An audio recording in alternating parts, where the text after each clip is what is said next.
So today I got another Reading My Best Friend's fanfiction video. But before I get into it, I just want to say I'm on the road to 100 subs. I haven't said it for my last couple videos, but I am. So if you can subscribe, that would be great. And also,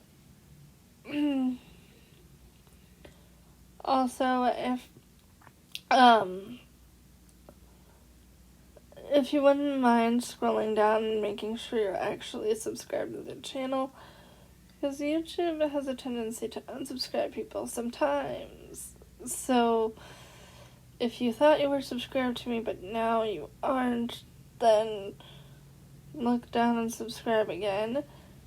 And if you're new to the channel, hit the subscribe button for the first time. Hit the notification bell so you don't miss when I post a new video. Make sure it's set to all so you get every single video that comes your way when you visit this channel. And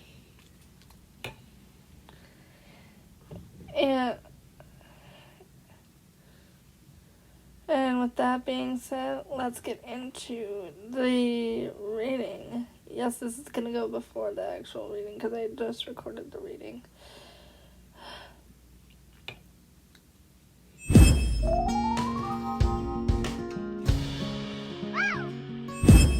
Hello, my tie-dyers, fandom lovers, and fanfiction readers and writers.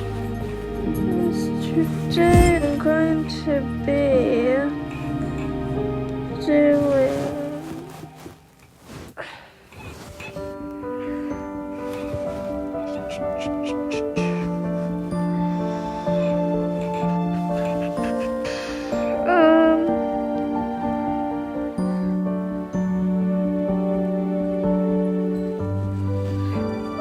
she published her future stories book for when I'm done reading her stories, but I'm back with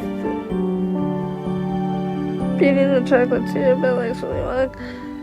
And this is part, I believe we are on part 7? Yeah, part 7. The end of college and the beginning of Africa. While Belle is having a terrible transition to Wilbur dating, Willie is having a hard time adjusting to college life. Willie didn't have a roommate, which he cherished. It was quiet. Willie loathes when the hallways are crammed with men. Willie went to an all-boys school, and it was his last day of going to college. Since the incident when his partner died from third-degree burns, that is a reference to one of her old stories, and unfortunately, I deleted that video. So, if you want to read that story, you're gonna have to.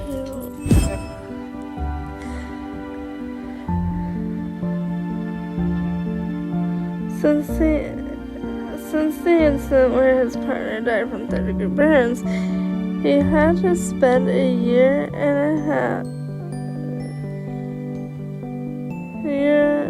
a half in the hospital with burns on the top of his hands. Since he graduated 3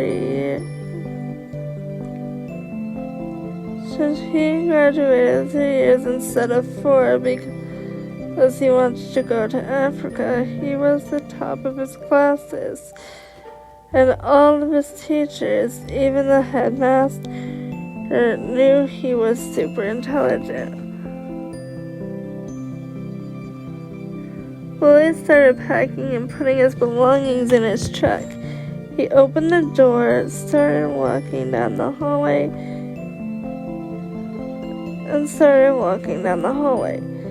He stopped when he saw the headmaster. The headmaster looked at him and walked towards him. "Ah, Willy Wonka, I hope you had a great time here besides the incident."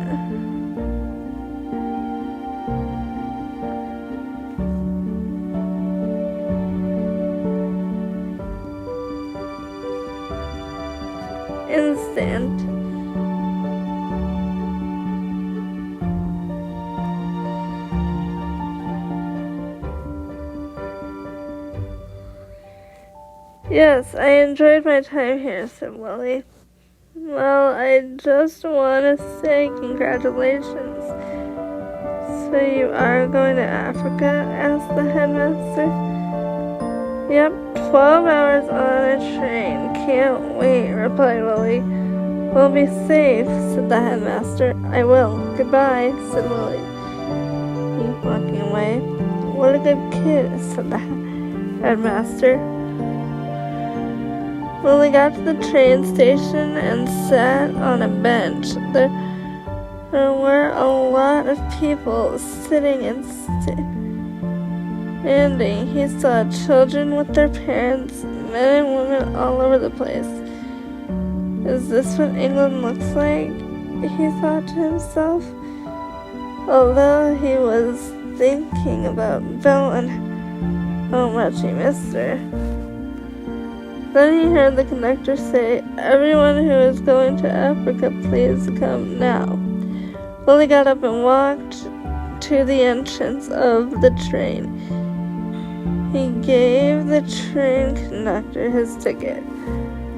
"Say, aren't you too young to travel by yourself?" asked the train conductor. "No, sir, I am 21, replied Willy. "Wait a minute, you're Dr. Wilbur Wonka's son, aren't you?" asked the train conductor. "Yes, that's me," replied Willy. "And why are you going to Africa?" said the train conductor.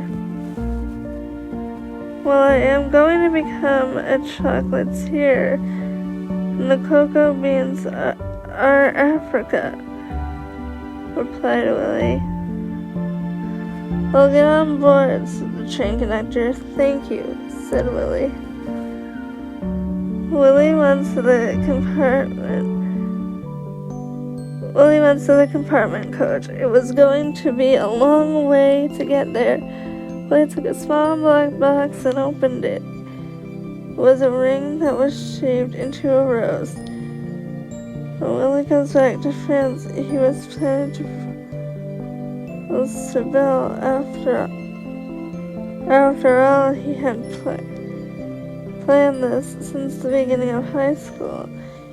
He smiled at the ring. He knew that she liked roses, and Rose was her middle name. Hours later, the train stopped. Willy looked out of the window. There were many trees.